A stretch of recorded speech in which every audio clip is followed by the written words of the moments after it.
Hello, and welcome to Review Into the Unknown. I'm someone who had to put on a bra for this, so I hope you enjoy. Not the bra, the review.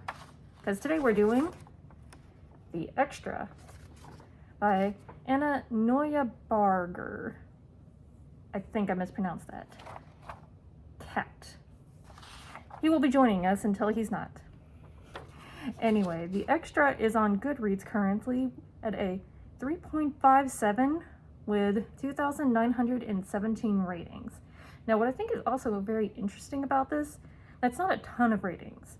Once again, a lot of books, even really small titles that are not super well known, are getting tens of thousands, 20,000 ratings, because all you have to do is put a star rating on it. Now, what is very interesting about this book is even though it's got less than 3,000 ratings, it's got 783 reviews. So, writing reviews seems like it takes a lot more effort.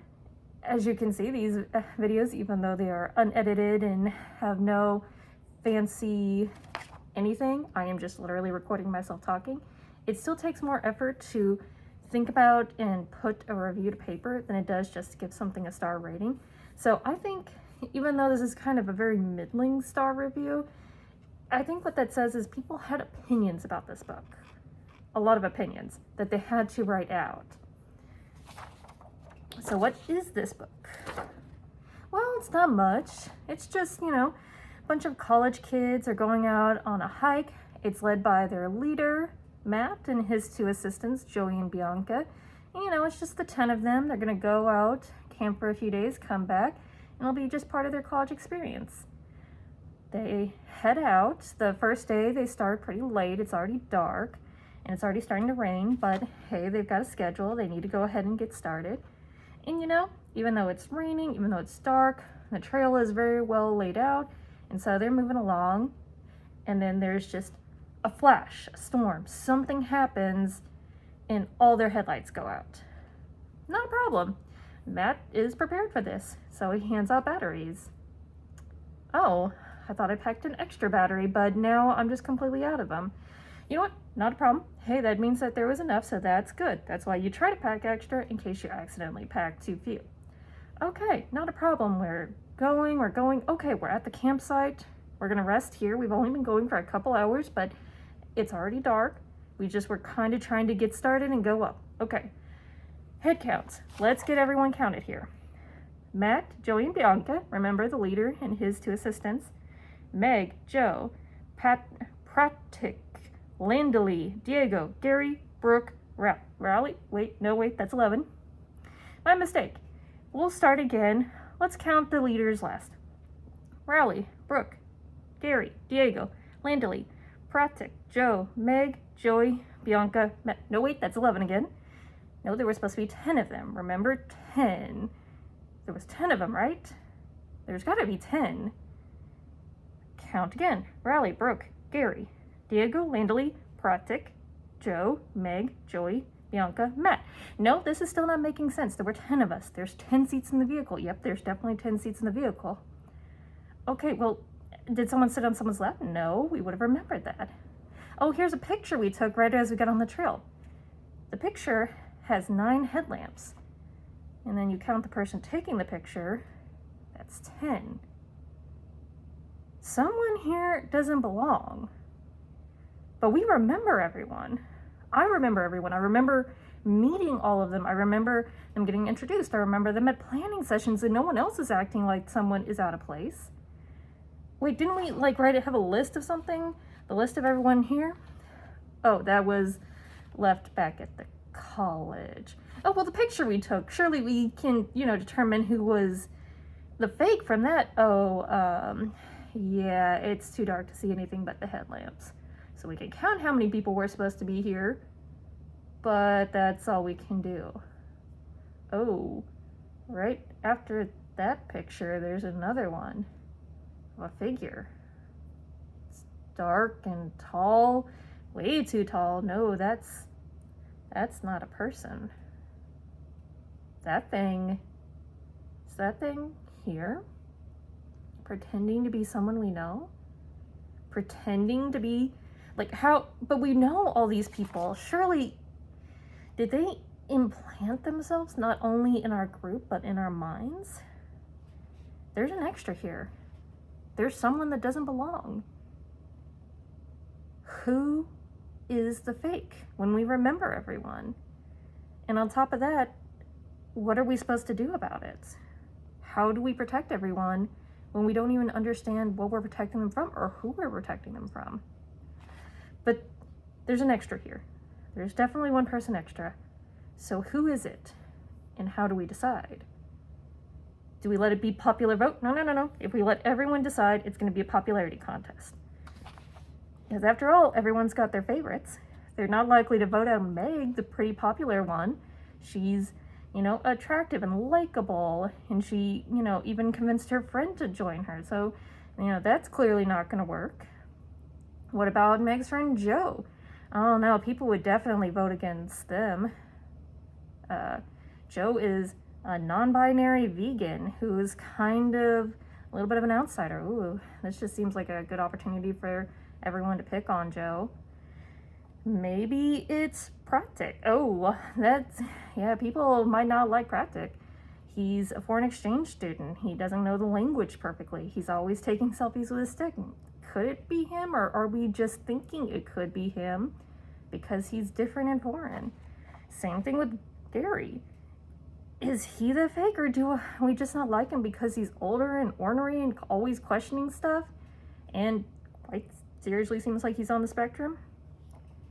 Is it Diego? Diego came down with a really weird rash. Maybe it's him. Oh no, other people got the rash too. Maybe it's not him. Maybe we exclude everyone who got the rash. Do we? Oh well, what about the others? Brooke? Well, she seems very normal. She's a little overweight. She probably shouldn't have been on a hiking expedition.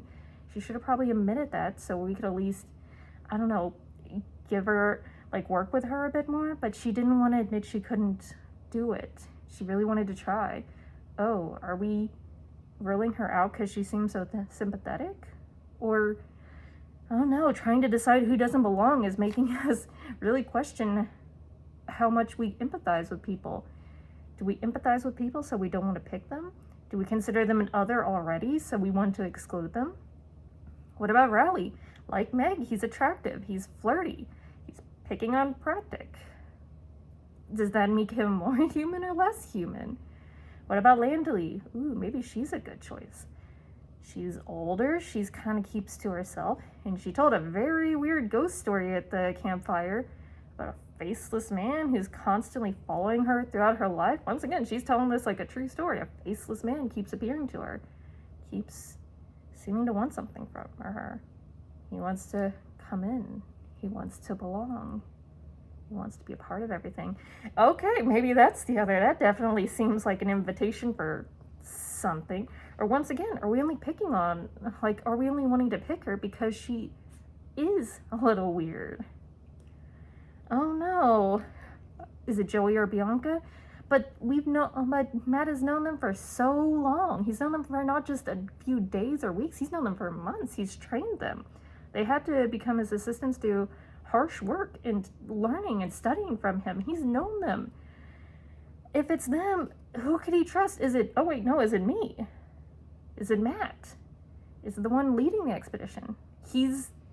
We're in his head, but can he even trust that he's real? Okay, ground rules. It's definitely not Matt. It's not me. I have to go with that assumption. I have to go with the assumption it's not Joey or Bianca. Those are his assistants. He's known them the longest. It feels weird that the entity would pick them as the ones because there's the most memories there. That seems difficult. All right. So if it's not those three, who is it? Meg, Joe, Pratik, Landley, Diego, Gary, Brooke, Rowley. 8 choices. Who do you pick? And how do they pick? Well, Matt, Joey, and Bianca are leading the expedition. They vote. Bianca doesn't like it. How could we leave someone? What if we're wrong? How could we leave anyone? What are we even doing trying to leave someone? Joey wants to kick out someone who's already kind of weird, like Gary. Once again, he's strange and weird. He brought a book to this hiking expedition, even though they're not supposed to be bringing much with them. He brought a book because he had to, if he wanted information, he wanted to be able to look it up right away. That's very, let's say, alien behavior. It's also, once again, autism behavior. There's been a joke several times, is it an alien or is it an autistic person? Your guess is as good as mine. And so again, Land O'Lee's a good guess. You know, she was quiet and weird, and she's kind of off-putting. She definitely likes staying in the background. Maybe she's just trying to slip her way in. Wait, once again, how do we pick? How do we pick the outlier when, once again, we know everyone? And even scarier, how do we know if we got it right? Oh, decisions. And I think what keeps this book getting rated so low in comparison, it's more of a novel. Yeah, a novella. It's not a full novel. It's a very short read. So what keeps, I think, this from getting a higher score is people are irritated that the book doesn't give a satisfying answer. Who'd they pick? I'm not going to spoil it for you. Go ahead and read it. Did they pick correctly? Well, maybe? Possibly? It seems like they picked right. But how would they ever truly know? Especially if there was a situation weird enough for just an outsider to appear and you have memories of them. How would you ever be 100% sure? And from then on, how would you ever be 100% sure that anyone you know or met is actually someone you know and you have met before? So, in summary, this was a really cool little novella. You know, I really liked it. I thought, I don't know if it was intentional, but I thought Gary sort of was giving off the same vibes for a little bit as the judge does from Blood Meridian. There we go. I don't know if that was meant to be an illusion, but him pulling out a book and going, no, if I want to know something, I'm going to know it right now, kind of gives the judges, like, nothing can exist without my knowledge vibes. There was a dog bite really early in that kind of is like, hey, the dog wants to be nice and kind, but still unintentionally hurt the person trying to feed it. Is that what's going to happen with this whole situation? How it's never fully explained was really cool. It seems very much like an alien encounter, but once again, we don't have hard rules. We don't have hard answers. And maybe they come in the sequel, or I haven't read the sequel yet. Maybe they come later in a different part if more of these things get written. But honestly, it's a short book. I can't remember if I got it from Kindle Unlimited or, you know, I bought it for a few bucks. It wasn't really that expensive, but I mean, it's a short little read. It's a fun little read. I do really like how in the midst of everything, in the midst of Matt freaking out and Joey and Bianca freaking out and the three of them constantly trying to decide what's going on, there's these moments between the campers that are really good. There's moments where Rowley is constantly trying to flirt with everyone, but no one's really kind of having it. And he keeps making fun of Pratik for having a selfie stick, and then Joe eggs him and goes, hey, it seems like you keep arguing about that selfie stick. Maybe you should give it a try, because you keep saying that it's stupid, but maybe you'd like it if you tried it. And then Rowley's like, hey, that's a really good picture.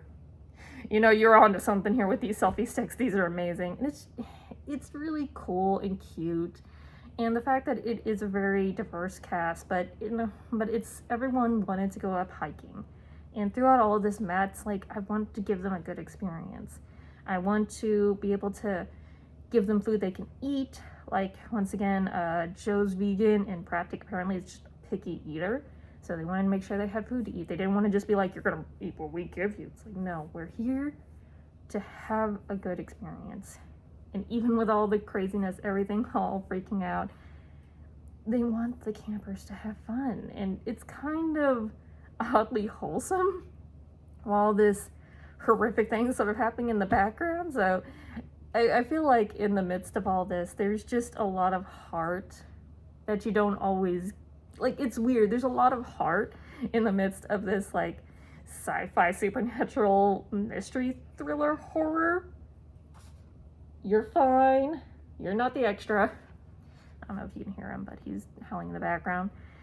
Anyway, short book, short novella. Would recommend. You could finish in an hour or two. Maybe you'll have different opinions than me. Maybe you'll be really irritated by the ending. Maybe you'll go, but that doesn't, but I wanted a true answer. But I don't know. I think it makes sense for the kind of story that is being told. And once again, how would you ever be able to prove it? It doesn't end with the extra revealing themselves and it turns into a big kaiju fight. No, but that wasn't the point. And I think the point is kind of better if it's left ambiguous. And I'm also think that the point is better if I don't spoil who they ended up choosing in the end. So, well, hopefully you enjoyed my review. Hopefully, I don't know, maybe you'll give the book a try. And I mean, once again, you don't have much to lose with it. Anyway, thank you, and no side news to report now. Still not sponsored, of course. I think Raid only hits you up once you get 20 subscribers, so I would say hit that subscribe button, but I don't think I want to get, I don't want to get bothered by Raid Shadow Legends yet, so subscribe up into 19, and then we'll reassess later. Yes, gotcha. Thank you all. Love you. Bye. Stay safe. Stay cool. Stay out of trouble.